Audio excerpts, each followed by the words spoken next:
Assalamualaikum warahmatullahi wabarakatuh. Berjumpa kembali dengan pelajaran tematik. Hari ini kita akan belajar tema 7, subtema 2, pembelajaran 3 dan 4.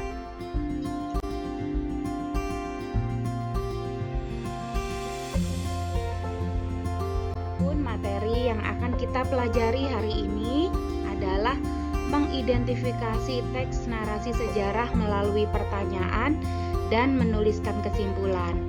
Kemudian peristiwa-peristiwa heroik setelah kemerdekaan. Proses pembentukan NKRI, Bhinneka Tunggal Ika dalam hidup bermasyarakat dan unsur-unsur kebudayaan suku bangsa di Indonesia, serta gerak pola lantai dalam tari tradisional. Materi pertama yakni mengidentifikasi teks narasi sejarah melalui pertanyaan. Sebelumnya kalian baca dengan seksama teks berikut.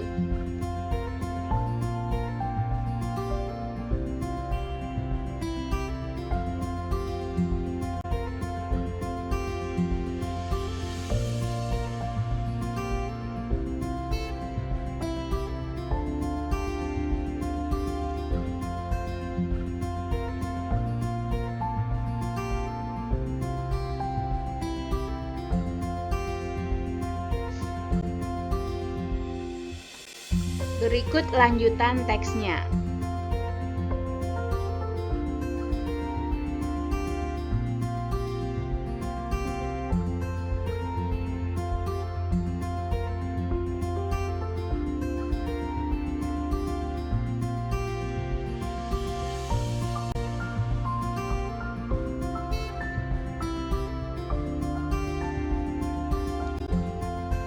Setelah membaca teks, kalian bisa mengidentifikasi teks narasi sejarah tersebut melalui pertanyaan.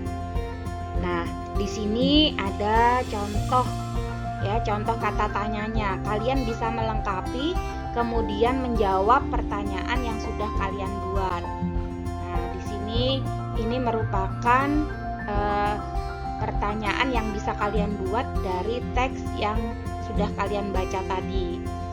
Nah, berikutnya setelah kalian temukan pertanyaan dan jawabannya, kemudian kalian bisa menuliskan ke dalam kesimpulan. Ya, ingat, untuk menuliskan kesimpulan, kalian bisa peroleh dari informasi penting di setiap paragraf dan juga dari ide pokok yang kalian temukan di setiap paragrafnya. Kemudian tulis pada kotak seperti ini kesimpulannya. Tugas kalian yakni mengerjakan ini ya, tugasnya ya, mengidentifikasi teks dan menuliskan kesimpulan.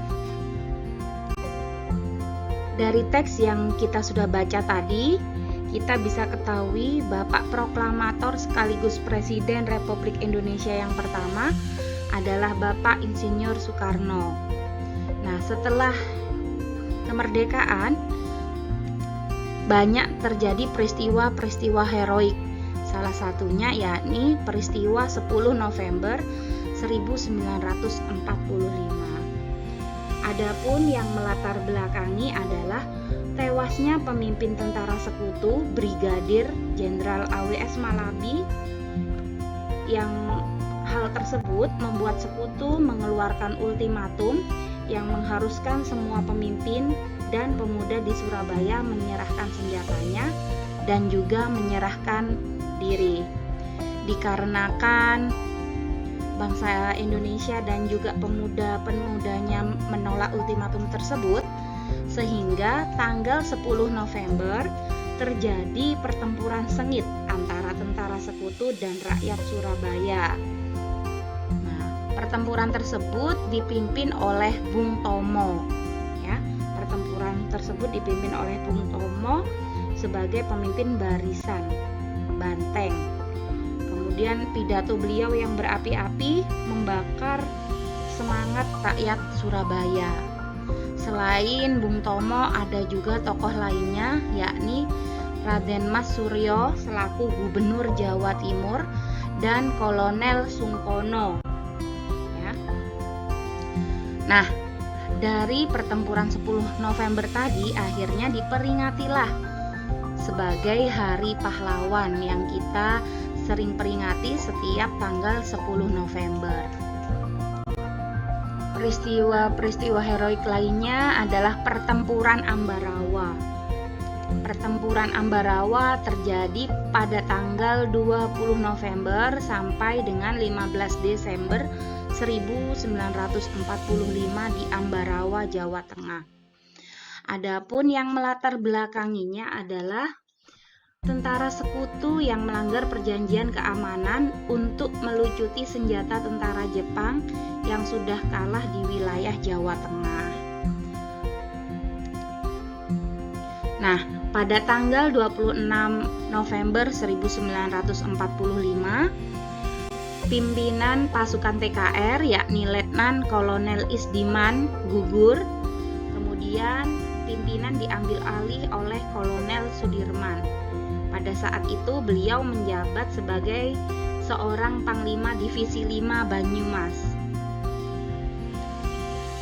Nah, berkat taktik jitu yang diterapkan oleh Kolonel Sudirman, pasukan TKR dapat memukul mundur pasukan sekutu dan rakyat Indonesia dinyatakan menang ya.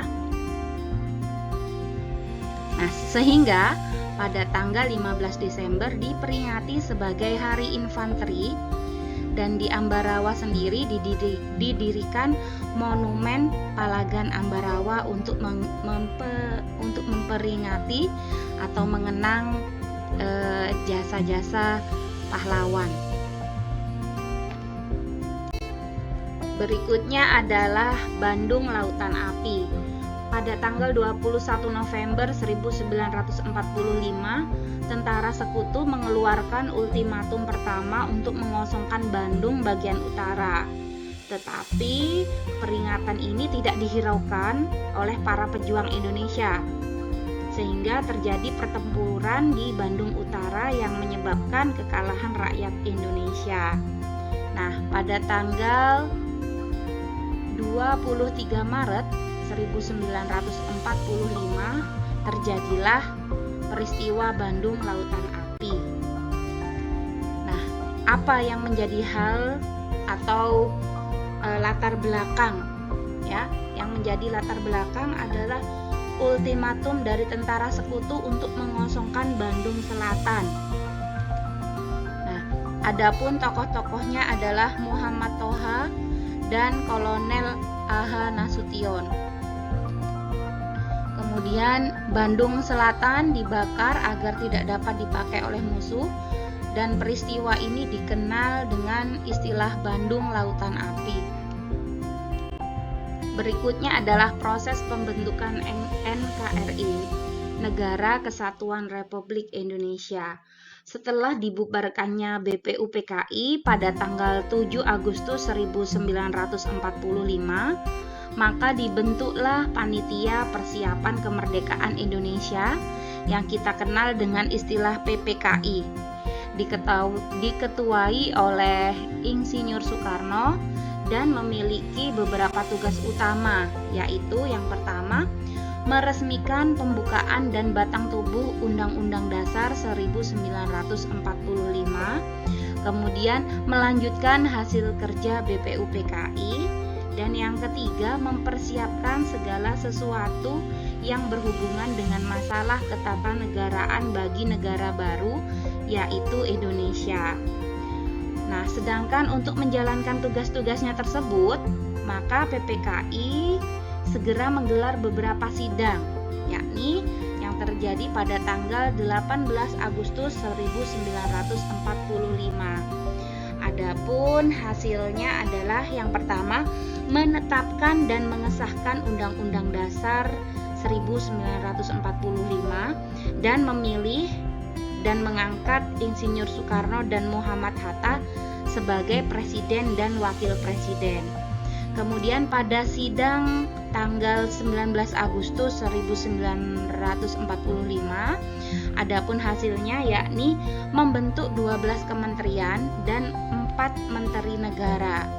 Berikutnya adalah membagi wilayah Indonesia menjadi 8 provinsi, yakni Sumatera, Jawa Barat, Jawa Tengah, Jawa Timur, Sunda Kecil, Maluku, Sulawesi, dan Borneo, yang dipimpin oleh seorang gubernur.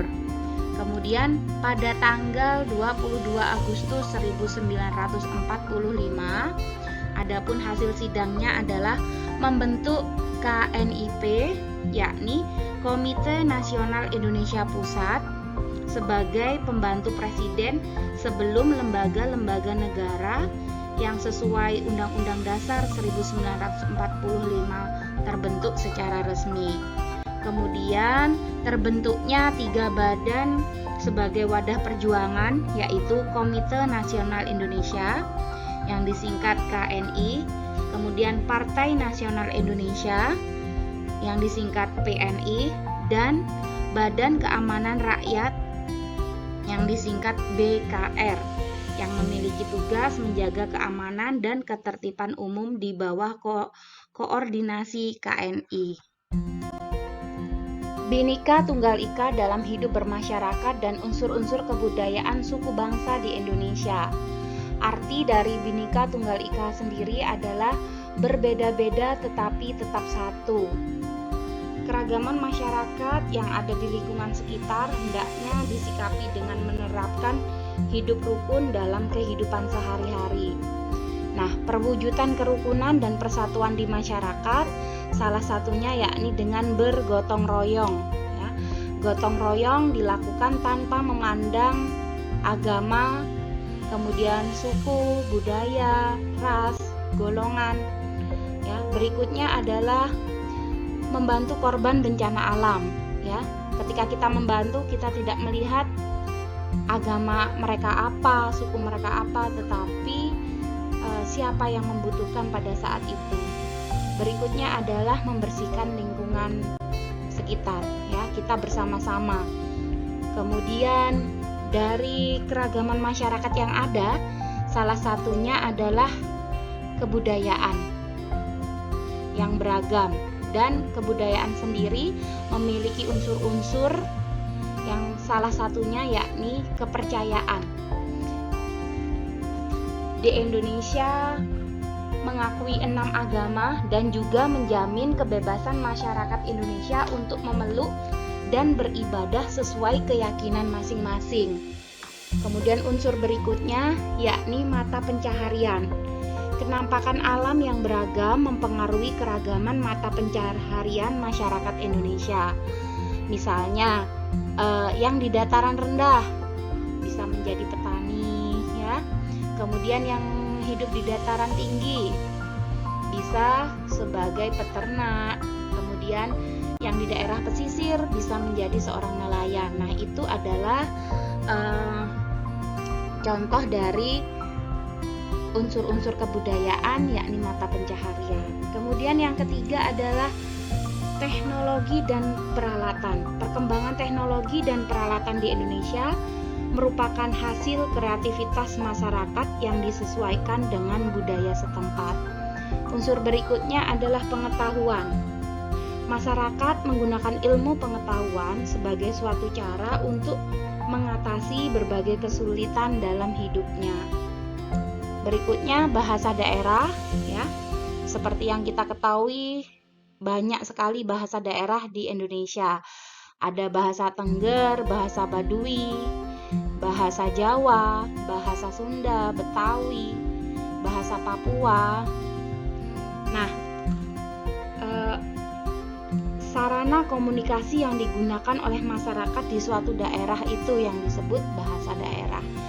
Kemudian yang terakhir adalah kesenian. Kesenian merupakan hasil ciptaan manusia yang berkembang dan disesuaikan dengan budaya masing-masing. Kesenian adalah salah satu unsur kebudayaan yang dimiliki oleh bangsa Indonesia. Ada beragam kesenian, salah satunya adalah seni tari, ya, yang menggunakan gerak tubuh sebagai media utamanya. Nah, dalam seni tari sendiri ada yang namanya gerak pola lantai dalam seni tari tradisional.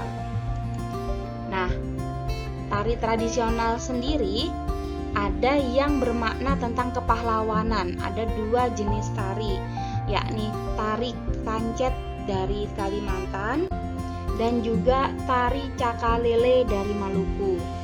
Nah, kedua tarian ini menceritakan atau bermakna tentang kepahlawanan. Nah, pola lantai dari tarian tersebut apa yang digunakan? Pola lantainya menggunakan pola lantai apa?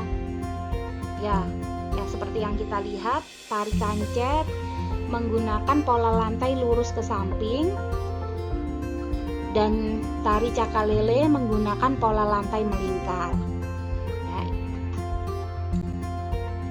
Selanjutnya, kerjakan latihan soal berikut. Yang pertama, kerjakan latihan pada slide halaman 5 dalam video. Yang kedua, tuliskan 3 peristiwa heroik setelah kemerdekaan dan jelaskan dengan bahasamu sendiri.